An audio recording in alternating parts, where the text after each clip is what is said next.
नमस्कार। कार्यक्रम प्राइम इस्युमा स्वागत छ। म महाप्रसाद लामिछाने। विभिन्न इस्युहरू लिने क्रममा आज हामीले एउटा साहित्यिक विषयलाई उठाउँदैछौँ।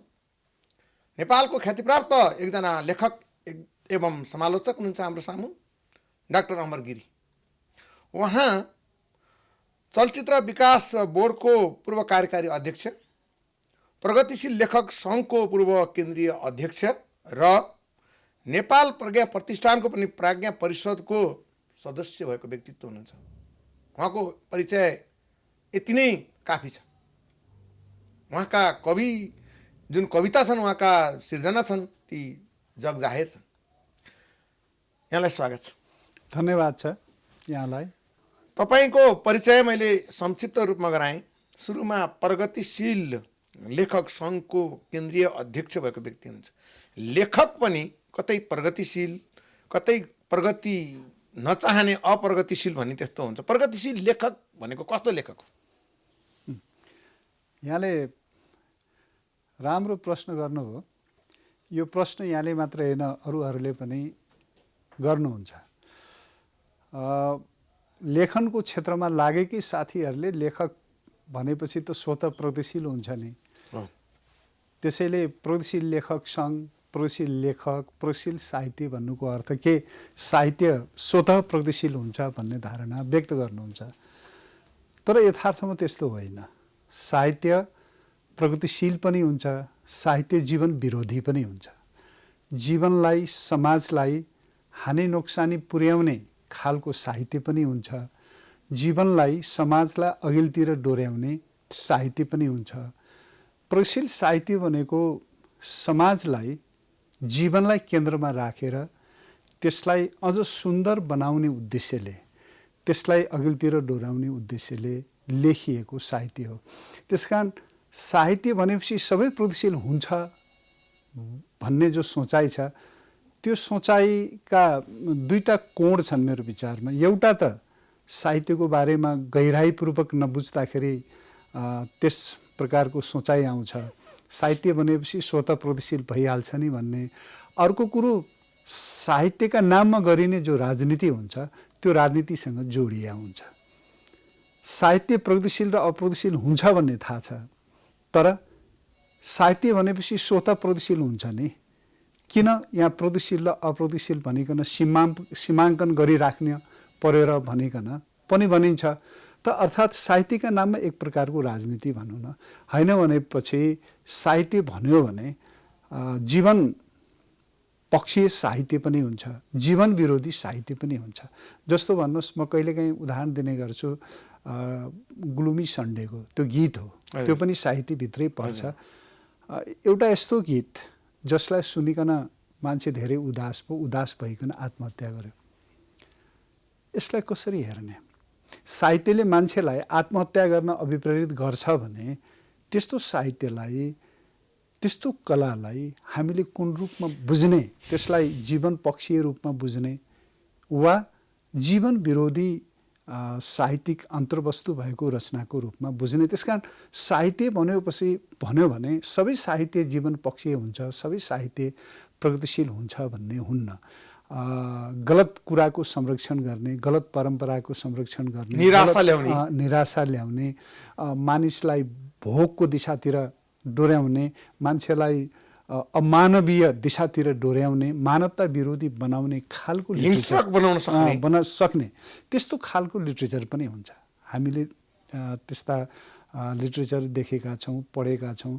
त्यसकारण यो जो प्रश्न हो, यो प्रश्न ठिक प्रश्न हो या यो यस्तो विचार ठिक विचार हो भन्ने म आफूलाई चाहिँ लाग्दैन। हजुर, यहाँबाट मैले प्रवेश गरेँ।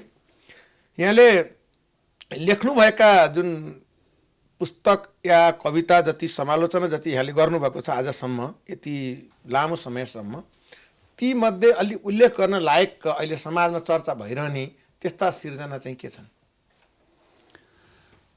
मैले अहिलेसम्म समालोचनाका 5वटा मेरा कृतिहरू छन्। हजुर। कविताका पनि 5वटा कृतिहरू छन् र विभिन्न पुस्तकहरूको सम्पादन पनि मैले गरेको छु। मेरो आफ्नो मूल क्षेत्र भनेको कविता हो। हजुर। कवितामा म धेरै लामो समयदेखि सक्रिय रहँदै आएको छु। साथसाथै समालोचना पनि मेरो क्षेत्र हो। समालोचना लेख्न थालेको पनि अलि पहिलेदेखि हो, तर कविता जति पहिलेदेखि होइन। अहिले आइकन समालोचनामा अलि बढी सक्रिय भएको छु, तर पनि मैले आफूलाई मूलतः कविताको क्षेत्रमा बढी केन्द्रित भइकन आएको पाउँछु। अब कविता कृतिहरूको कुरा गर्यो भने सबभन्दा पहिले मेरो घाम छेक्ने पहाड प्रकाशित भएको हो। घाम छेक्ने पहाड पाठकले रुचाएको कृति हो। जनमतले त्यो कृतिको प्रकाशन गरेको थियो। 2055 सालमा त्यो कृति प्रकाशित भएको थियो। घाम छेक्ने पहाड, घाम त्यसले कस्तो, त्यो नामबाटै के बुझिन्छ? के छेक्न खोजेको घामले? कस्तो पहाड हो त्यो? त्यो वास्तवमा स्वतन्त्रताका पक्षमा, समानताका पक्षमा, सामाजिक न्यायका पक्षमा, परिवर्तनका पक्षमा लेखिएका कविताहरूको सङ्ग्रह हो घाम छेक्ने पहाड भनेको। घाम छेक्ने पहाड भन्ने शीर्षकको कविता नै त्यो सङ्ग्रहभित्र छ। त्यो घाम छेक्ने पहाड सामन्तवादको प्रतीक हो। घाम लागेको छ, लोकतन्त्र चाहिएको छ, तर पहाडले कहीँ घाम छेकिरहेछ। त्यो पहाड भनेको सामन्तवाद अवरोध प्रतीक। हजुर। सामन्तवाद अवरोधको रूपमा अगाडि छ। सामन्तवादी शासन सत्ता छ। सामन्तवादी शासन सत्ताले हाम्रो स्वतन्त्रता, हाम्रो समानता, हाम्रो सामाजिक न्याय प्राप्त गर्ने जो हक हो त्यो सबै चिजलाई छेकिरहेछ। हामी उत्पीडित छौँ शासन सत्ताबाट। अँध्यारोले हामीलाई डसिरहेछ। सूर्यको प्रकाशलाई पहाडले छेकिरहेछ। जबकि हाम्रो भनाइ नै छ हत्केलाले सूर्य छेक्न सक्दैन, त्यसैले पहाडले पनि छेक्न सक्दैन, तर छेकिरहेको थियो। हजुर। त घाम छेक्ने पहाड मेरो पहिलो कविता सङ्ग्रह भयो र त्यो कविता सङ्ग्रहलाई पाठकहरूले राम्रैसँग रुचाए। त्यसपछि तर पनि हामी जीवित छौँ भन्ने मेरो दोस्रो कविता सङ्ग्रह प्रकाशित भयो। दोस्रो कविता सङ्ग्रहलाई कृष्णमणि पुरस्कार प्रदान गरिया थियो। त्यो त्यस सङ्ग्रहभित्रका कविताहरू उम्दा छन् भनिकनै कृतिलाई कृष्णमणि साहित्य पुरस्कार प्रदान गरिएको हो। त्यसपछि मेरो दुसाध्य समय प्रकाशित भयो। दुसाध्य समयलाई पनि पाठकहरूले राम्रोसँग रुचाए। त्यो पनि कविता सङ्ग्रह नै भयो। त्यो पनि कविता मूलतः तपाईँ लेखेकै कविता त्यो कविता सङ्ग्रह भयो। त्यसपछि शब्दहरूका बीचमा मेरो चौथो कविता कृति प्रकाशित भयो। त्यो कविता कृति पनि पाठकहरूले रुचाए नै। अनि पछि समय संवाद भन्ने कविता सङ्ग्रह आयो। त्यो कविता सङ्ग्रहमा मैले मेरा 4वटा कविता कृतिभित्रका केही महत्त्वपूर्ण कविताहरू छानिकन त्यसमा समावेश गरेको छ। अर्को ढङ्गले त्यसलाई भन्दा मेरा प्रतिनिधि कविताहरूको सङ्गालो भनिकन पनि भन्न सकिन्छ। त्यसलाई पनि पाठकहरूले रुचाए। तपाईँलाई थाहा छ विधागत हिसाबले भन्दाखेरि कविता सबैभन्दा लोकप्रिय छ। कवितामा धेरै स्रष्टाहरू सक्रिय हुनुहुन्छ, सृजनरत हुनुहुन्छ। धेरै स्रष्टाहरूले कविता नै लेखिराख्नु भएको छ। तर कविताका कृतिहरू बजारमा बिक्ने हिसाबले, पाठकहरूले किन्ने हिसाबले त्यति साह्रो बिकिराखेको हामी पाउँदैनौँ। आख्यानका कृतिहरू अहिले बढी बिकिराखेको हामी पाउँछौँ। आख्यानमा पनि खास गरिकन औपन्यासिक कृतिहरू बढी पाठकहरूले किनेको पढेको हामीले देख्छौँ। यो पछिल्लो दशकका 2 दशक यताका केही पुस्तकहरूको कारण हो या पहिलेदेखि नै अघिल्लो 2050-60 तिरै हो यो? तपाईँले ठिक भन्नुभयो। अलि पहिले यस्तो थिएन। कविताका कृतिहरू पनि बिक्थे। तर अलि पछि आइकन तपाईँले भने जस्तै खास गरिकन 60 को दशकदेखि नै भनौँ, 60 यो दशकको यता 77 यो करिब 1.5-2 दशकको जो अवधि छ, यो अवधिलाई हेऱ्यो भने आख्यानात्मक कृतिहरू, निबन्धात्मक कृतिहरू बढी पाठकहरूले रुचाएको, समाजमा चर्चा तिनको भइरहेछ। समाजमा चर्चा तिनको भएको हामीले पाउँछौँ। कविताका कृतिहरू प्रशस्त लेखिया छन्। राम्रा कविताहरू पनि आएका छन्। कविताहरूको चर्चा पुरस्कृत पनि भइरहेछन्। कविताको आफ्नो किसिमको गरिमा छ, आफ्नो किसिमको सौन्दर्य छ, आफ्नो किसिमको भूमिका छ, यसको आफ्नो किसिमको प्रभाव पनि छ। तर पनि बिक्रीको हिसाबले भन्यो भने कविताको बिक्री त्यति राम्रो भएको हामी पाउँदैनौँ। कविताको कृतिको बिक्री त्यति राम्रो भएको हामीले पाउँदैनौँ। प्रकाशकहरू पनि कविताको कृति छापिहाल्न हतपत्त तयार हुँदैनन्। जबकि 2 मिनट 1 मिनटमा कविता पढेर मान्छेले मनोरञ्जन लिने, सन्देश लिने सबै लिइसकेको हुन्छ। छोटो त्यति लिनु पपुलर हुनुपर्ने त हो नि कविता, होइन? एकदमै। तर भएन त्यो। होइन, कविता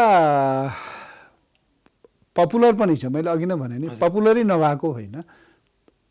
तर व्यावसायिकमा हेर्ने कुरा। व्यावसायिक हिसाबले हेऱ्यो भने कविता कृतिको बिक्रीको हिसाबले हेऱ्यो भने त्यति गएको पाइनँ। त्यस कारण मैले आफूलाई हेर्दाखेरि, आफ्नो लेखनलाई हेर्दाखेरि मूलत मेरो क्षेत्र कविता लेखनको क्षेत्र हो र कविता लेखनले एउटा बिम्ब मेरो बारेमा निर्माण गरेको छ भन्ने लाग्छ। त्यसपछि मात्रै मेरो क्षेत्र भनेको समालोचनाको हो भन्ने हो। प्राज्ञिक क्षेत्रतिर अलि बढी सक्रिय भएपछि समालोचना लेख्न सुरु गरियो। हजुर। र करिब मैले अघि नै भने 5वटा त समालोचनाका पुस्तकहरू नै छन्, अनि सम्पादन गरेका समालोचनाका पुस्तकहरू पनि छन्। त्यो सबै गऱ्यो भने झन्डै 7वटा जति पुस्तकहरू समालोचनाका आएको पाउँछौँ। यी समालोचनाका नाम भनिदिनुहोस् न, कृतिको नाम। जस्तो अब मेरो समालोचनाको पहिलो कृति भनेको समय, समाज र संस्कृति हो। हजुर। समय, समाज र संस्कृतिभित्र साहित्यिक विषयसँग सम्बन्धित समीक्षात्मक रचनाहरू पनि छन्। साथसाथै संस्कृतिसँग सम्बन्धित विषयहरू पनि छन्। संस्कृति पनि मेरो आफ्नो रुचिको क्षेत्र भएको हुनाले संस्कृतिको बारेमा पनि मैले आफूले कलम चलाउँदै आएको हुँ। त्यसपछि समकालीन नेपाली कविताको वैचारिक परिप्रेक्ष्य भन्ने कृति प्रकाशित भयो। त्यो कृति साझा प्रकाशनले प्रकाशित गरेको छ। त्यो कृतिमा मेरा फुटकर समालोचनाहरू सङ्ग्रहित छन्।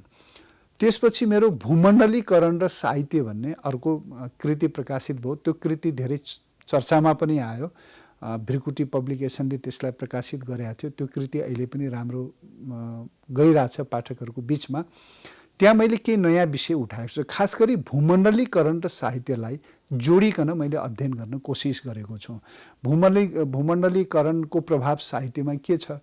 हामी ग्लोबलाइजेसनको प्रक्रियाबाट ग्लोबलाइजेसनको प्रक्रियाबाट हामी गुज्रिरहेछौँ। त ग्लोबलाइजेसनको प्रभाव, भूमण्डलीकरणको प्रभाव साहित्यमा के हो? भूमण्डलीकरण नै के हो? जसरी यसलाई परिभाषित गर्ने ग्लोबलाइजेसन जसरी यसलाई परिभाषित गर्ने गरिएको छ, भूमण्डलीकरण त्यही नै हो या के हो भूमण्डलीकरण भनिकन भूमण्डलीकरणको अलिकति व्याख्या गर्ने, त्यसलाई परिभाषित गर्ने कुरादेखि लिएर भूमण्डलीकरणको साहित्यमा परेको प्रभावलाई पर्गेल्ने, त्यसको मूल्याङ्कन गर्ने काम मैले गरेँ। अलिकति नयाँ विषय आयो।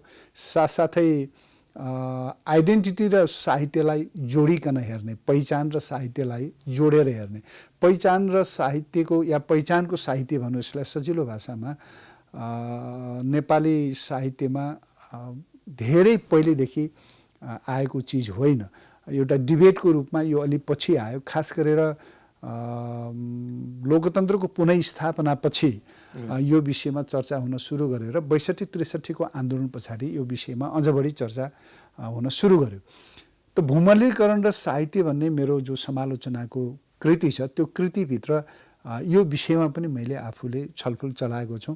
यसै गरिकन सांस्कृतिक अध्ययन पनि हाम्रो सन्दर्भमा त्यति पुरानो विषय होइन। यद्यपि अन्तर्राष्ट्रिय स्तरमा हेऱ्यो भने यो नयाँ विषय होइन, यो अलि पहिल्यै बहसमा छलफलमा आइसकेको विषय हो। तर हामी कहाँ यो अलि पछि आयो। हामीले पछि यो विषयमा आफूलाई बहसमा लगायौँ। साथसाथै उत्तर आधुनिकतावादको कुरा गरौँ। उत्तर आधुनिकतावाद पनि बाहिरतिर हेऱ्यो भने अलि पहिले डिबेटमा हामीले आएको पाउँछौँ। 70 को दशकमा संसारमा उत्तर आधुनिकताको विषयमा बहस गम्भीर ढङ्गले सुरु भइसकेको थियो। हामी कहाँ त्यो अलि पछि आयो। त उत्तर आधुनिकतावाद, भूमण्डलीकरण र साहित्य, साथसाथै सांस्कृतिक अध्ययन अनि पहिचानको साहित्य आदि जो नयाँ विषयहरू छन्, ती नयाँ विषयहरूको बारेमा मैले आफूले त्यो कृतिमा चर्चा गरेको छु। भूमण्डलीकरण र साहित्यको कुरा यो भयो। नेपाल टेलिभिजनमै हाम्रो टङ्कजीले कार्यक्रम चलाउनुहुन्थ्यो त्यो विषयमा। टङ्क उप्रेतीजीले कार्यक्रम चलाउनु हुन्थ्यो र उहाँले त्यही भूमण्डलीकरण र साहित्यको पुस्तकको बारेमा, सम्बन्धित पुस्तकको बारेमा मसँग एउटा छलफलको कार्यक्रम नै राख्नु भएको थियो। त्यसपछि वर्गद्वन्द, कवितामा वर्गद्वन्द भन्ने मेरो अर्को समालोचनाको कृति आयो। यो चाहिँ फुटकर आलेखहरूको सङ्ग्रह होइन, यो ग्रन्थ नै हो। यो वास्तवमा मेरो पिएचडी को थेसिसको सैद्धान्तिक खण्ड हो, कवितामा वर्गद्वन्द। त्यो पुस्तकमा मैले कवितामा वर्गद्वन्द्वको अभिव्यक्ति सम्बन्धी जो सैद्धान्तिक मान्यता छ, ती सैद्धान्तिक मान्यताहरूलाई प्रस्तुत गर्ने काम गरेको छ। त्यसपछि मेरो साहित्य विमर्श भन्ने समालोचनाको अर्को पुस्तक किताब आयो। त्यो फुटकर लेखहरूको सङ्ग्रह हो। यी कृतिहरूलाई पनि प्रबुद्ध पाठकहरूले रुचाएको मैले आफूले पाएको छु। यसरी यहाँले जो प्रश्न मेरा अगाडि राख्नुभयो, समग्रमा मैले भन्दाखेरि अब मेरो कविता, मेरा समालोचनात्मक पुस्तकहरू, यी सबैलाई पाठकहरूले मैले आफूले 10वटा जतिको नाम यहाँ लिनुभयो। लिएँ। हजुर, यति कलेक्सन घरमा छ 10वटाको? हजुर हजुर छ है? छ। अब ती पाठकहरूले पनि जानकारी भनौँ न अब पाइसकेर अहिले हाम्रा दर्शकले पनि ती तपाईँका पुस्तकको बारेमा केही जानकारी छोटोमा भने पनि पाउन सफल भए। अब मैले यहाँलाई अर्को प्रश्न सोद्धाखेरि यी लेखेका मध्ये अहिले तपाईँको झलिझली हिँड्दाखेरि मानसपटलमा यसो सम्झिँदाखेरि यो चाहिँ मैले अत्यन्त राम्रो लेखेँ भन्ने जो रिस्पोन्स आएको आधारमा भन्न पर्दाखेरि कुन चाहिँलाई तपाईँ अहिले मास्टरपिस मान्नुहुन्छ? अब मैले समालोचनाको सन्दर्भमा भन्नु पर्यो भने भूमण्डलीकरण र साहित्य भन्ने मेरो जो पुस्तक छ समालोचनाको, त्यो पुस्तकलाई बौद्धिक प्राज्ञिक व्यक्तित्वहरूले, पाठकहरूले अलि बढी रेस्पोन्स गरेको मैले आफूले पाएको छु। त्यो पुस्तक प्रकाशित भइसकेपछि त्यो विषयमा चर्चा पनि प्रशस्तै भयो। बुक रिभ्यू राम्रोसँग भयो डेली पेपरहरूमा। आलोचनात्मक ढङ्गले पनि त्यो बारेमा लेखिएको छ, प्रशंसात्मक ढङ्गले पनि लेखिएको छ। जसरी लेखिएको भए पनि त्यो पुस्तकको बारेमा राम्रै किसिमले चर्चा भयो। अहिले पनि म आफूले बेला बखत त्यो पुस्तकको बारेमा चर्चा भएको पाउँछु। अब समालोचनाको पुस्तकका सन्दर्भमा मैले आफूले भन्नुपर्दाखेरि, अब कविताको सन्दर्भमा मैले भन्नुपर्दाखेरि घाम छेक्ने पहाड अलि बढी चर्चामा आएको हो है। घाम छेक्ने पहाड अलि बढी चर्चामा आयो। त्यसको कारण पनि के थियो भने त्यो त्यसभित्रका कविताहरू अधिकांश पञ्चायतको बेलामा लेखिएका कविताहरू थिए। पब्लिकेसन चाहिँ अलि ढिलो भयो। पब्लिकेसन चाहिँ अलि ढिलो भयो है। पब्लिकेसन ढिलो भयो। 46 सालमा हामीले हाम्रो आन्दोलन एउटा निष्कर्षमा पुग्यो अनि 47 सालमा संविधान बन्यो, लोकतन्त्रको पुनः-स्थापना भयो, हामी अगाडि बढ्यौँ, खुला परिवेश आइ नै हाल्यो। तर त्यसभित्रका अधिकांश कविताहरू पञ्चायतको बेलामा लेखिएका कविताहरू परे। पहिले पढिएका कविता, पाठकहरूले रुचाएका कविता, अनि ती कविताहरू कलेक्सनका रूपमा आएपछि पनि तिनलाई पाठकहरूले मन पराए। हजुरले अहिले केही 2-4 लाइन हाम्रा दर्शकहरूलाई भन्न सक्ने छ त? 2 लाइन कविता अब ठ्याक्कै घाम छेक्ने पहाडभित्रका कुनै पनि भन्दा हुन्छ। अब अहिले त्यो मेरो मेमोरीमा छैन, यो मेरो कमजोरी छ। एउटा कविका रूपमा वास्तवमा मलाई आफ्ना कयौँ कविताहरू कण्ठस्थ हुनुपर्ने, अहिले कतिपय छैन, मोबाइलमा छ भने अथवा तपाईसँग जानकारीमा छ भने भन्दा कतिपय कविहरूलाई आफ्ना रचनाहरू कण्ठस्थ हुन्छ, उहाँहरू सुनाउनुहुन्छ।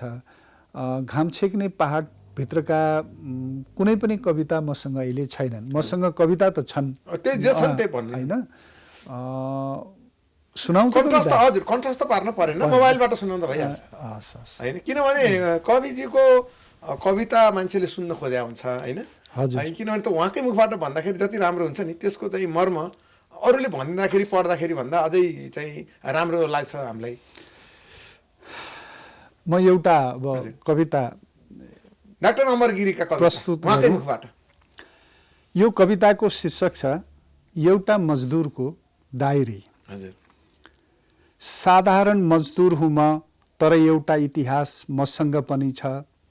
साधारण मजदुर हुँ म, तर एउटा इतिहास मसँग पनि छ। जस्तो महाराजहरूसँग हुन्छ, नेताहरूसँग हुन्छ, शासकहरूसँग हुन्छ र हुन्छ उपदेशकहरूसँग। साधारण मानिससँग पनि धेरै कुराहरू हुन्छन्। सुखका, दुःखका, प्रेमका, घृणाका, संवेदनाका, आक्रोशका, निर्माणका, ध्वंसका, क्रान्तिका, परिवर्तनका धेरै कुरा हुन्छन्। साधारण मानिससँग पनि कहिलेकाहीँ ठुला भनिने मानिसहरूसँग भन्दा धेरै। साधारण मानिसले नै बनाउँछन् ठुला मानिस। इतिहासको निर्माणमा सबैभन्दा धेरै प्रयोग भएको छ साधारण मानिसहरूको हात। इतिहासका पृष्ठहरूमा सबैभन्दा बढी धड्कन्छन् साधारण मानिसका हृदय। लिजनरहरू बिना सिजर बन्ने थिएन। आइरन साइडहरू बिना क्रमबेल हुने थिएन। इतिहासमा सबैभन्दा बढी भण्डार छ साधारण मानिसहरूको आँसुको। साधारण मानिसहरूले नै सबैभन्दा बढी प्रेम गरेका छन्। इतिहासमा सबैभन्दा बढी दुःख सहेका छन् साधारण मानिसले नै इतिहास र वर्तमान बनाउँछन्। त्यसमा रङहरू भर्छन् र भविष्यको स्वप्न देख्छन्। देश दुख्दा रोएको छु म पनि, यसको शिरमाथि टेकेर कोही हिँड्न खोज्दा आक्रोशले आगो भएको छु। सहभागी भएको छु परिवर्तनका प्रत्येक सङ्घर्षमा, झन्डा बोकेको छु, इन्कलाब भनेको छु। परिवर्तनको शिलामा लेखेको छु मैले पनि सयौं गीत र तिनमा सङ्गीत भरेको छु। आज बदलिएका छन् धेरै कुरा, बगेको छ समय धेरै, तर उस्तै छु म भने धेरैले प्रशंसा गरेको। संविधानको सिरानी हालेर भोक अहिले पनि मेरो बासमा रुन्छ। उत्पीडनले बुनिएको फाँसीको डोरीमा अहिले पनि झुन्डाइन्छन् मेरा खुसी र स्वप्नहरू। परिवर्तनको आख्यानप्रति अप्रतिम व्यङ्ग्य म यस देशको एउटा सामान्य मजदुर। धन्यवाद। यस्तोलाई भनिन्छ प्रगतिशील लेखन, अर्थात् प्रगतिका लागि यहाँले जुन कुरा शब्दहरू त्यहाँ व्यक्त गर्नुभएको छ ती हरेक लाइनले प्रगति उन्मुख गर्दछ र त्यहाँ कुनै किसिमको सुख सयाल या मोज मस्ती गर्ने या यहाँलाई भनौँ इन्टरटेनमेन्ट मात्रै छैन कि सन्देश राष्ट्रको लागि, सन्देश समाज रूपान्तरणको लागि छ। अहिले हामी फर्केर तपाईँको कवितामा आउन सक्छौँ। यो बिचमा तपाईँले लेखेका कृतिहरू, समालोचना र कविताको सङ्ग्रहबाट राज्य समाज भनौँ तपाईँले पुरस्कार पाउँछु भनेर लेख्नु भएको होइन, तर केही त्यस्ता किसिमका सम्मान व्यक्ति समाजबाट चाहिँ तपाईँलाई पनि खादा बढाउँदाखेरि आँसुहरू झर्न सक्छन् या तपाईँ हाँस्न सक्नुहुन्छ, त्यस्तो कुनै सम्झना छ? कसैले तपाईँलाई, राज्यले तपाईँलाई यस्तो खालको लेख्नुभयो भनेर सम्झिएको छ कि? राज्यले सम्झिएको छ, राज्यले सम्झिएन भन्ने ठाउँ छैन। मेरो सन्दर्भको मैले कुरा गरेँ भने अब कयौँ अरू राम्रा लेखकहरू पनि हुनुहुन्छ जसलाई राज्यले सम्मान गर्न सकेको मैले आफूले पान्न, तर मेरो हकमा त्यस्तो अलि छैन। मैले 2052 सालमा राष्ट्रिय प्रतिभा पुरस्कार साहित्यमा दिएको योगदानका कारण पाएको हो। हजुर। मदनाथ प्रसिद्ध त्यसबेला शिक्षा मन्त्री हुनुहुन्थ्यो। हजुर। र राष्ट्रिय प्रतिभा पुरस्कारको स्थापना गरिएको थियो। हजुर। त्यो पहिलो पटक स्थापना गरिएको पुरस्कार थियो। त्यसबेला त्यो पुरस्कार मुलुकभरका 22-25 जना कति स्रष्टाहरूलाई दिएको जस्तो मलाई लाग्छ। मलाई यकिन भएन है, यो सङ्ख्या तलमाथि हुन सक्छ। तर एउटा राम्रो आरम्भ भएको थियो। राज्यले मुलुकका विभिन्न क्षेत्रहरूमा बसेर साहित्यका क्षेत्रमा योगदान दिएका व्यक्तिहरूलाई सम्मानित गर्ने, राज्य स्तरबाट सम्मानित गर्ने एउटा राम्रो परम्पराको थालनी त्यसबेला भएको थियो र प्रथम पटक नै मैले आफूले पुरस्कार पाएको थिएँ। मेरो योगदानलाई सम्मानित गरिएको थियो। त्यसले मलाई काम गरेपछि सम्मानित भइँदो रहेछ, त्यसलाई मूल्याङ्कन गरिँदो रहेछ भन्ने पर्यो। यद्यपि मैले अघि नै पनि भने मेरो मूल्याङ्कनको आधारमा, मैले प्राप्त गरेको पुरस्कारको आधारमा राज्यले जो कमी कमजोरीहरू यस सन्दर्भमा गर्दै आएको छ त्यसलाई लुकाउन फेरि म सक्दिनँ। त्यसको आलोचना पनि मैले आफूले गर्दै आएको छु। त्यसैले मैले भनेको मेरो सन्दर्भमा चाहिँ त्यस्तो अलि छैन। अरू त्यस्तै केही छन् कि? 52 सालको त्यो सम्झना भयो। 52 सालमा त्यो पुरस्कार मैले प्राप्त गरेँ। त्यसपछि मेरो साहित्यिक योगदानको कदर गर्दै लोकेन्द्र साहित्य पुरस्कार मलाई प्रदान गरियो। लोकेन्द्र केसी अहिले हुनुहुन्न, बाइक दुर्घटनामा परिकन उहाँ बित्नुभयो। उहाँ साहित्यकार हुनुहुन्थ्यो, पत्रकार हुनुहुन्थ्यो, धेरै राम्रो प्रतिभा हुनुहुन्थ्यो। उहाँको निधन भइसकेपछि उहाँको नाममा पुरस्कारको स्थापना गरियो र त्यो पुरस्कारको स्थापना भइसकेपछि धेरै राम्रा प्रतिभाहरू त्यसबाट सम्मानित हुनुभएको छ र म आफू पनि त्यसबाट सम्मानित भएको छु, पुरस्कृत भएको छु। त्यसले पनि मलाई हौसला दियो लेखनमा थप अघि बढ्नका निम्ति। मेरो कामको मूल्याङ्कन भएको अनुभूति भयो।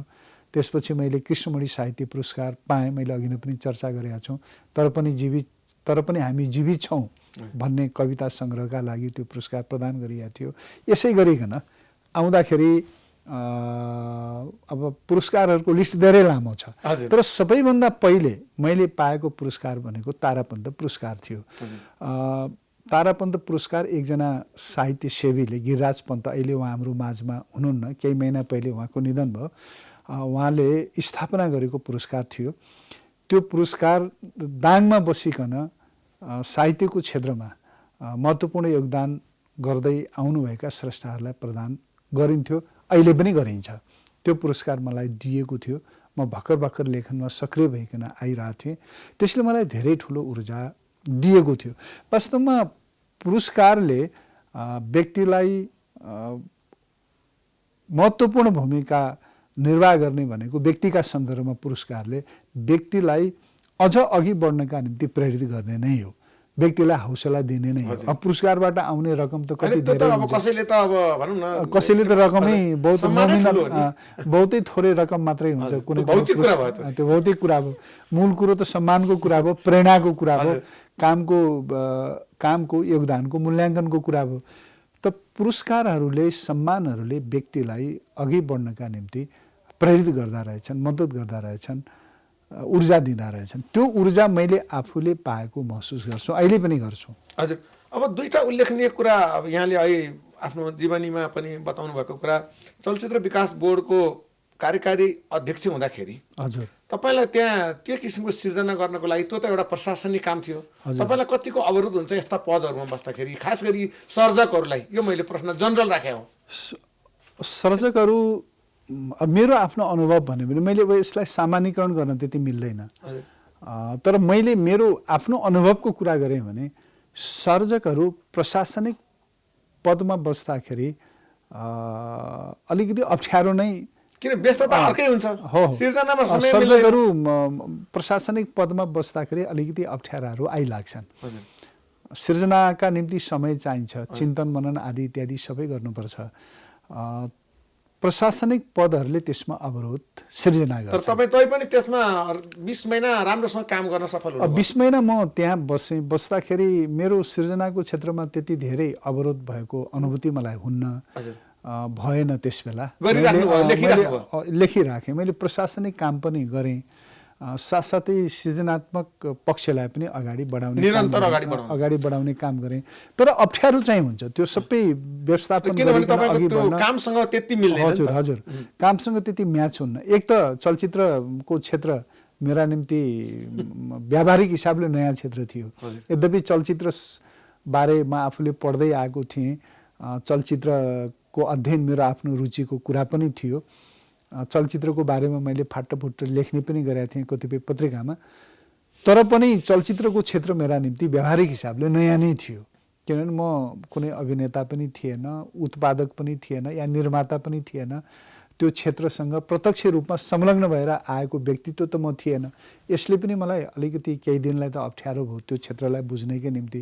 अर्कातिर त्यो प्रशासनिक पद थियो। प्रशासनिक पद भएकोले यहाँले भने जस्तै बढी अब कार्यालयको दैनिक कामकाजदेखि लिएर अरू कुराहरूसँग सम्बन्धित भइकन अगाडि बढ्नु पर्थ्यो, जसले सृजनात्मक लेखनमा, प्राज्ञिक चिन्तनमा एक प्रकारको अवरोध पैदा गर्थे। त्यसैले यो सृजनात्मक जीवन बिताउन चाहने मान्छेहरूले प्रशासनिक पदमा जानुभन्दा पहिले धेरै सोच्नुपर्छ, विचार गर्नुपर्छ जस्तो लाग्छ मलाई। तपाईँको पुस्तक एउटा यहाँले भन्नुभयो साझा प्रकाशनले पब्लिस गरिदियो। हजुर, भनिन्छ कि नेपालमा साझा प्रकाशनले कुनै पनि पुस्तक पब्लिस गर्छ भने, यदि म गलत छैन भने, मैले प्रश्न राख्दैछु, त्यो व्यक्ति राष्ट्रको लागि आफैमा सम्मानित हो, किन साझाले त्यस्ता कृतिहरू मात्रै लिन्छ र पब्लिस गर्छ, र त्यो स्थापित भयो भन्ने मान्यता छ। तपाईँलाई त्यहाँ पब्लिस गर्नलाई तपाईँलाई कतिको सहज भयो र तपाईँलाई त्यो अनुभूति चाहिँ कस्तो भयो?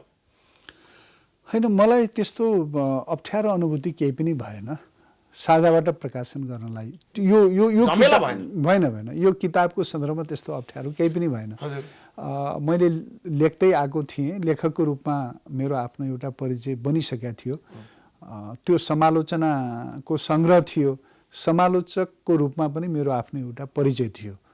केही वर्ष पहिलेदेखि नै म त्यो किताब छापिनुभन्दा केही वर्ष पहिलेदेखि समालोचनाको क्षेत्रमा लेख्दै आएको थिएँ। त्यसकारण मलाई त्यो पुस्तक प्रकाशनका निम्ति त्यस्तो गाह्रो साङ्ग्रो केही पनि अनुभूति चाहिँ कस्तो हो खुसीको कुरा? त खुसीको कुरा त अब खुसी अनुभूति भयो नि। भयो। किनभने एउटा पुस्तक प्रकाशित भएर आउँदा स्रष्टालाई खुसी त लागिहाल्छ। त्यसमा पनि अब साझा प्रकाशन जस्तो एउटा नाम चलेको संस्थाबाट प्रकाशित भएर आउँदाखेरि राम्रो लागि नै हाल्छ। किनभने साझाको शाखाहरू पनि विभिन्न जिल्लाहरूमा छन्। साझाले प्रकाशित गरेका कृतिहरू पाठकहरू कहाँ सजिलै पुग्न सक्छन्। यद्यपि नेटवर्क राम्रो छ कि यद्यपि साझामा पछिल्लो समयमा धेरै समस्याहरू आइरहेछन्। अहिले पनि पुरै समाधान भइरहेको छैन। अब साझामा जो समस्याहरू देखिए ती समस्याहरूलाई समाधान गर्नुपर्छ। एउटा पुरानो इतिहास भएको यो संस्था हो। यो संस्थाको साहित्यिक हिसाबले धेरै ठुलो महत्त्व छ। यसलाई बचाउनुपर्छ भनिकन म आफू लागेको मान्छे पनि हुँ। अनि सुशील कोइराला प्रधानमन्त्री हुनुभएको बेलामा एउटा कार्यदल पनि बनाएको थियो हाम्रो कानुनका सचिव। त्यो कार्यदलका त्यसबेला संयोजक हुनुहुन्थ्यो। हामी त्यो कार्यदलमा बसेर काम पनि गऱ्यौँ। साझाका के गति लिएको छ अहिले? अब अहिले अलिकति सुधार हुँदै अगाडि जाने हो कि अलिकति संस्था बलियो हुँदै अगाडि बढ्ने हो कि भन्ने लाग्दैछ। त मैले अब यसलाई बिट मारौँ। समग्रमा साझा भनेको एउटा पुरानो प्रकाशन संस्था हो जो नेपाली साहित्यको श्रीवृद्धिका निम्ति काम गर्दै आइरहेको हामीले पाउँछौँ। पछिल्लो खण्डमा आइकन त्यसभित्र आर्थिक समस्या बढ्यो, अरू पनि समस्याहरू देखिए। अब अहिले त्यसलाई समाधान गर्दै अघि बढ्ने प्रयत्न भइरहेछ। त्यो गर्ला राज्यले गर्नुपर्छ भन्छु म पनि। अब त्यहाँको व्यवस्थापनले पनि संस्थालाई कसरी टिकाएर जाने हो भन्ने विषयमा सोच्नु पर्यो। त राज्यले पनि त्यो संस्थाको बारेमा सोच्नु पर्यो। राज्यले आफ्नो त्यो भूमिका कम बेसी निर्वाह गर्दै आएको पनि मैले आफूले पाएको छु। त साझा प्रकाशनले पुस्तकहरू छाप्दाखेरि लेखकहरूलाई एक किसिमको गर्वको अनुभूति हुन्छ। त्यो मेरो मात्रै होइन, त्यो अरू लेखकहरूले पनि त्यो कुरा गर्नुहुन्छ। साझा जस्तो नाम चलेको पुरानो संस्थाले पुस्तकहरू छाप्दाखेरि, चाहे त्यो समालोचनाको पुस्तक होस्, चाहे कविताको, साहित्यको जुनसुकै विधाको होस्, पुस्तक साझाले छाप्यो भने त्यसको एउटा लेभल लाग्यो। हुन्थ्यो। अर्को पाटोमा फेरि हामी जाँदैछौँ। अब तपाईँ प्रगतिको लागि, समाज रूपान्तरणको लागि, समाजमा चेतना जागृत गर्नको लागि आम मानिसले बुझ्ने हिसाबले यस्ता सिर्जना गर्नुहुन्छ। अहिले समाज जसरी रूपान्तरण भइरहेको छ नि, खास गरी 2046 सालको परिवर्तनपछि र 62-63 को परिवर्तनपछि तपाईँले अहिलेको यो आम मानिसमा परेको परिवर्तनको जुन किसिमको असर या अवस्थालाई चित्रण गर्नुपर्दा तपाईँले लेखेका अथवा चाहेका परिकल्पना गरेका लक्ष्यहरू कतिको पुरा भएको छन्? कुन बिन्दुमा छौँ हामी? अब नेपाली समाज परिवर्तनको प्रक्रियाबाट गुज्रँदै आएको छ। 46 सालमा राजनैतिक परिवर्तन भयो। त्यो राजनैतिक परिवर्तनमा ग्रहण पनि लाग्यो। फेरि त्यसका विरुद्ध हामीले लडाइँ लड्यौँ। 62-63 सालको आन्दोलन भयो। त्यो आन्दोलनबाट सङ्घीय लोकतान्त्रिक गणतन्त्रको स्थापना भयो। राजनैतिक हिसाबले भन्यो भने यो धेरै महत्त्वपूर्ण परिवर्तन हो भन्ने म आफूलाई लाग्छ। राजनैतिक रूपले नेपाली समाजले परिवर्तनको जुन उपलब्धि प्राप्त गरेका छ या जो परिवर्तन प्राप्त गरेका छ भनौँ, आर्थिक रूपले, सामाजिक, सांस्कृतिक रूपले त्यति परिवर्तन नेपाली समाजको हुन सकिराखेको पाइन्न। आर्थिक रूपले पनि नेपाली समाज हामी देखिरहेछौँ पछाडि नै छ। सामाजिक सांस्कृतिक रूपान्तरणका हिसाबले पनि नेपाली समाज पछि नै छ। अहिले पनि हामी नेपाली समाजमा जातीय उत्पीडन देखि नै रहेछौँ। अहिले पनि नेपाली समाजमा अन्धविश्वास, रूढीहरू जिउका तिउँ छँदैछन्। अहिले पनि नेपाली समाजमा हामीले धार्मिक उत्पीडन पाइ नै रहेछौँ। यसलाई अन्त गर्न हामीले सकिरहेको छैनौँ। त कयौँ गलत चाल चलन, परम्परा, रीतिथिति आदिबाट अहिले पनि नेपाली समाज आक्रान्त भएको हामी पाउँछौँ। सामाजिक रूपमा नेपाली समाजको रूपान्तरण जसरी गर्न सक्नु पर्थ्यो हामीले सकिरहेको छैनौँ। सांस्कृतिक रूपमा नेपाली समाजको रूपान्तरण हामीले जसरी गर्न सक्नु पर्थ्यो सकिरहेको छैनौँ। सामाजिक सांस्कृतिक रूपले हेऱ्यो भने अब आर्थिक रूपले पनि हामीले हेर्दाखेरि आर्थिक रूपमा पनि नेपाल पछाडि नै छ। एकातिर भने अर्कातिर यो खास गरेर नव उदारवाद भनेर जो भन्छ, मैले अलिकति अर्थशास्त्रीय पारिभाषिक शब्दको प्रयोग गरिरहेको छु यहाँ। जो नव उदारवाद हामी भन्छौँ, त्यो नव उदारवादबाट हामी मुक्त हुन सकिरहेको छैनौँ। त्यसका विरुद्ध जुझ्न र नेपाली आर्थिक विकासको प्रक्रियालाई फरक ढङ्गले अगाडि बढाउन, आम जनतालाई केन्द्रबिन्दुमा राखेर नेपाली समाजको आमूल आर्थिक रूपान्तरण, वास्तवमा समानता भन्छौँ नि हामी, समानता बिना स्वतन्त्रताको खास अर्थ हुन्न। यो अत्यन्तै बुझ्नुपर्ने महत्त्वपूर्ण कुरा हो भन्ने आफूलाई लाग्छ। समानता चाहिन्छ, सामाजिक न्याय चाहिन्छ। सामाजिक न्याय बिना, समानता बिना स्वतन्त्रताको कुरा एक प्रकारले लफाजी जस्तो मात्रै हुन्छ। त सामाजिक न्याय र समानता प्राप्तिका सन्दर्भमा हामीले अहिलेको नेपाली समाजमा एकातिर पुरानो किसिमको आर्थिक संरचनाका अवशेषहरू छन्, त्यसलाई भत्काउन जरुरी छ। र आम रूपमा भन्यो भने जो नव उदारवादी ढाँचामा हामी छौँ, त्यो नव उदारवादी ढाँचालाई भत्काइकन अगाडि बढ्न जरुरी छ। अब अन्तिममा आएँ हजुर डाक्टर साहब, यहाँलाई मैले जति यहाँले लेख्नुभयो र प्रगतिशील लेखकहरूले लेखिराख्नु भएको छ विभिन्न माध्यमबाट, विभिन्न विधाबाट, हजुर, यसबाट अब उहाँहरूको चुनौती, राजनीतिक परिवर्तन भयो, संविधान अधिकार, यहाँले भन्ने जस्तो जातीय समानताका कुरा पनि छन्, आर्थिक समानताका कुराहरू, अवसरका कुराहरू, सबै रोजगारीका कुरा, सबै कुराहरू, आवासदेखि लिएर स्वास्थ्यदेखि लिएर सारा कुरो राज्यले गर्ने मुखले भनेको छ, गर्न सकिरहेको छैन। आशा जगाएको छ तर व्यवहारमा देखिरहेको छैन। यो अहिलेको यो सरकारको मात्रै कुरा गरिरहेको छैन। मैले 2046 परिवर्तनपछिको यहाँले त्योमा गरिरहेको छु मैले। अब छोटो 2 बुँदामा भनिदिनु होला कि यतिखेर अब लेखकहरूको भूमिका कस्तो हुन्छ त? अब यो त लेखकहरू मात्र, परिवर्तन त यहीँबाट हुने हो नि त, के हुन्छ भूमिका? असाध्यै महत्त्वपूर्ण कुरा गर्नुभयो। अब लेखकहरूको अहिलेको दायित्व भनेर मैले भन्नुपर्दाखेरि, अब एउटा त राम्रो लेख्ने हो लेखकहरूको दायित्व। अब लेखकहरूले आफ्नो सामाजिक दायित्व, राष्ट्रिय दायित्व मूलत लेखेर नै पुरा गर्ने हो। त लेखकहरूले अहिले मूलत नेपाली समाजको रूपान्तरणका निम्ति कसरी योगदान पुर्याउन सकिन्छ भन्ने विषयमा सोच्नुपर्छ भन्ने आफूलाई लाग्छ। नेपाली समाजको समग्र रूपान्तरण, सिर्जनाको स्वरूप नै बदल्नु पर्ने हो कि अलिकति एग्रेसिभ तरिकाले भन्न खोजेँ? नेपाली समाजको समग्र रूपान्तरण कसरी गरेर जान सकिन्छ भन्ने विषयमा लेखकहरू, स्रष्टाहरू अझ गम्भीर हुनुपर्छ भन्ने आफूलाई लाग्छ। सामाजिक रूपान्तरणको, सांस्कृतिक रूपान्तरणको, समग्र भनौँ, एउटा समग्र रूपान्तरण नेपाली समाजको कसरी गर्न सकिन्छ भन्ने विषयमा लेखकहरू, स्रष्टाहरू अलि बढी गम्भीर हुनुपर्छ। उनीहरूले आफ्नो लेखनलाई अझ बढी सशक्त बनाउनुपर्छ। आखिर एउटा स्रष्टा मूलत बोल्ने आफ्नो लेखनका माध्यमबाटै हो। जस्तो एउटा उदाहरण दिउँ न, गोपाल प्रसाद रिमालको आमाको सपना भन्ने कविता सङ्ग्रह भित्रका कविताहरू त्यो बेलामा लेखिए। ती कविताले त्यो बेलाको समाजलाई रूपान्तरण गर्ने दृष्टिले नेपाली समाजलाई नयाँ गति र नयाँ दिशा दिने हिसाबले त महत्त्वपूर्ण भूमिका निर्वाह गरेको हामी पाउँछौँ। त हाम्रा हातबाट त्यस्ता रचनाहरूको सृजना आज आवश्यक छ जसले नेपाली समाजको समग्र रूपान्तरणमा, नेपाली समाजको आभ्यन्तरिक इन्जिनियरिङ भन्छ त्यसलाई, हजुर, आभ्यन्तरिक इन्जिनियरिङमा नयाँ आत्माको निर्माणमा महत्त्वपूर्ण योगदान दिन सकुन् भन्ने यही नै हो मूल। अब एउटा अन्तिममा जाने बेला एउटा कविता, फेरि छोटो कविता दिन सकिन्छ 1-2 मिनटमा कि सम्भव छैन? तपाईँलाई त्यति सजिलो छ भने छोटो कविता वाचन गरेर हामी कार्यक्रम अन्त्य गर्छौँ। अघिको धेरै राम्रो थियो है।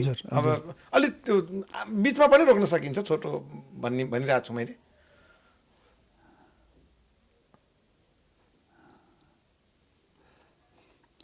अच्छा, हजुर, अब तपाईँले छोटो भन्नुभयो, ठ्याक्कै यहाँ कविता अरू पनि छन्, यहाँ अब ढिलो होला भन्ने लागेर। हजुर, यो साना साना, यो कविताको शीर्षक हो साना चिजहरूको, साना चिज हामी हेला गर्छौँ, सानोबाटै अघि पनि सामान्य मानिसकै भन्नुभएको थियो, अहिले पनि त्यही आउँछ। हजुर, साना साना कणहरूबाट बन्छ माटो, साना साना कणहरूबाट बन्छ माटो, माटोबाट बन्छन् साना साना इँटहरू, बन्छन् पर्खाल, साना साना इँटहरूबाटै बन्छन् भव्य भवन, साना साना खोलाहरूबाट बन्छन् नदी, साना साना नदीहरूबाट बन्छन् विशाल नदी, तीबाटै बन्छन् दृष्टिमा नअटाउने समुद्रहरू। साना साना कुरा मिलेर जन्मन्छ एउटा कविता, एउटा निबन्ध, एउटा उपन्यास। साना साना कुराबाटै जन्मन्छ एउटा बृहत महाकाव्य। साना साना स्मृति, साना साना खुसी, साना साना दुखाइ, साना साना उत्तेजना, साना साना उत्प्रेरणा, तीबाटै रचना हुन्छ एउटा जीवन, तीबाटै बन्छ त्यसको सौन्दर्य। साना साना धमिराले बनाए झैँ देवल, साना साना माहुरीले बनाए झैँ चाका, साना साना चराहरूले बनाए झैँ गुड। यस संसारलाई बनाउँछन् साना साना मानिसहरूले र धन्य हुन्छ पृथ्वी। धन्यवाद डाक्टर अमर गिरीज्यू, धेरै धेरै धन्यवाद। यहाँलाई कुनै पनि कुरा सानो हुँदैन। हजुर, यहाँलाई पनि धेरै धेरै धन्यवाद। बोलाउनु भयो, मलाई आफ्ना कुराहरू राख्ने अवसर दिनुभयो। फेरि फेरि पनि यस्तो अवसर जुराउनु होला। तपाईँका कविता सुन्नु लाग्ने खालका थिए। अब हाम्रो समयको पाबन्दीले यही बिट मार्दछौँ। हामीले प्रस्तुत गऱ्यौँ डाक्टर अमर गिरीका विचार, भावना र कविताहरू। थोरै हुन् तर साना हुन्, तर कुनै साना हुँदैनन्। उहाँ कवि तथा समालोचक हुनुहुन्छ। दाङ हो उहाँको जन्मस्थान र अहिले उहाँ विविध क्षेत्रमा राष्ट्रमा चर्चित व्यक्तित्व हुनुहुन्छ। उहाँसँगको यो वार्ता अहिले यहीँ सकिएको छ। कार्यक्रम प्राइम इस्युबाट मलाई पनि बिदा दिनुहोस्। नमस्कार।